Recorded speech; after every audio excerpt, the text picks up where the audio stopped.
ناظرین گرامی، کون نہیں چاہتا ہے کہ ہماری دعا قبول ہو، لیکن دعا کرتے بھی ہیں لیکن وہ شرائط کے ساتھ نہیں کرتے ہیں جن شرائط کا ہونا دعا کے لیے بہت ضروری ہے۔ دیکھیے 7 شرطیں ہیں دعا کے قبول ہونے کے لیے۔ اس 7 شرطوں کے ساتھ اگر دعا کرتے ہیں تو انشاءاللہ آپ کی دعا ڈیفینیٹلی ضرور قبول ہوگی انشاءاللہ۔ وہ کیا ہے 7 شرطیں؟ آئیے میں آپ کو بتاتا ہوں۔ وہ چیزوں کو ملحوظ رکھتے ہوئے دعا کیجیے گا، انشاءاللہ آپ کی دعا قبول ہوگی۔ حضرت سہل بن عبداللہ رحمہ اللہ فرماتے ہیں کہ دعا قبولیت کے 7 شرائط ہیں۔ نمبر 1، دعا میں عاجزی کرنا، یعنی گڑ گڑا کر دعا مانگنا، اے اللہ دے دے، ہماری دعا سن لے۔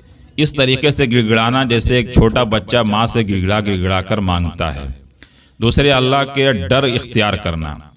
اب اللہ سے ڈر نہیں رہے، صرف رواج سمجھ کے ہم دعا مانگ رہے ہیں، ہاتھ اٹھا لیا بس دعا مانگ رہے ہیں، دل میں ڈر نہیں ہے کہ اللہ سے ہمیں ڈر ہے، تو بھی دعا قبول نہیں ہوگی۔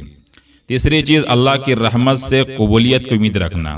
دعا مانگے جا رہے ہیں اور رحمت کی امید ہی نہیں ہے، سوچ رہے ہیں کہ پتہ نہیں دعا قبول ہوگی یا نہیں ہوگی، دعا مانگ رہے ہیں تو ایسی دعا قبول نہیں ہوتی۔ یہ یقین ہونی چاہیے کہ ہماری دعا ضرور قبول ہوگی، اللہ تبارک و تعالی ہمیں ضرور عطا فرمائے گا جو ہم مانگ رہے ہیں، یا جو بھی مناسب ہوگا ہمارے لیے اللہ تبارک و تعالی وہ عطا فرمائے گا۔ نمبر 4، دعا میں ہمیشگی اختیار کرنا۔ ایسا نہیں کہ ایک دن مانگا نہیں ملا تو بس رات میں ہی تو مانگا تھا اللہ تعالیٰ نے نہیں دیا، ایسا نہیں، بلکہ ہمیشہ مانگتے رہیے، انشاءاللہ اللہ ضرور دے گا آپ کو۔ 5ویں چیز، خشوع اور خضوع اختیار کرنا، بڑے ہی للہیت کے ساتھ، بڑے ہی ادب و سلیقے کے ساتھ اللہ سے مانگنا، بالکل یکسو ہو کر اللہ سے مانگنا، دنیا سے کٹ کر صرف اللہ کی طرف رجوع ہونا، اس کے بعد دعا کرنا۔ نمبر 6، سب کے لیے دعا کرنا۔ جو انسان سب کے لیے دعا کرتا ہے نا تو اللہ تبارک و تعالیٰ اس کی سن لیتا ہے اور سارے لوگوں کی دعا میں اس کا حصہ شامل ہو جاتا ہے، پھر وہ انسان کامیاب ہو جاتا ہے اپنی دعاؤں میں۔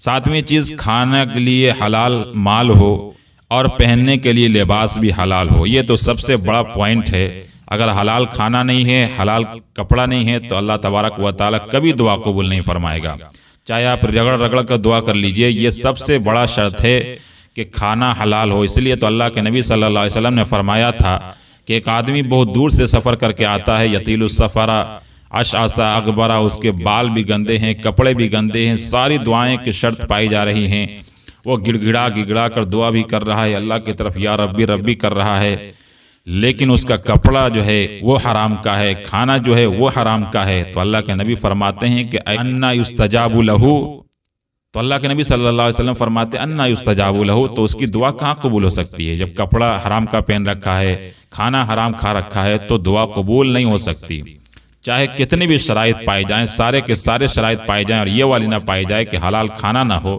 تو دعا قبول نہیں ہو سکتی۔ تو یہ سب سے بڑی شرط ہے دعا قبول ہونے کی کہ حلال کھانا ہو۔ اللہ ہم سب کو حلال کھانے کی توفیق عطا فرمائے اور دعا ان تمام شرائط کے ساتھ کرنے والا بنائے، اور ہم تمام کی دعاؤں کو اللہ تبارک و تعالی اور جائز مقاصد کو قبول فرمائے اور جائز مقاصد کو اللہ پورا فرمائے۔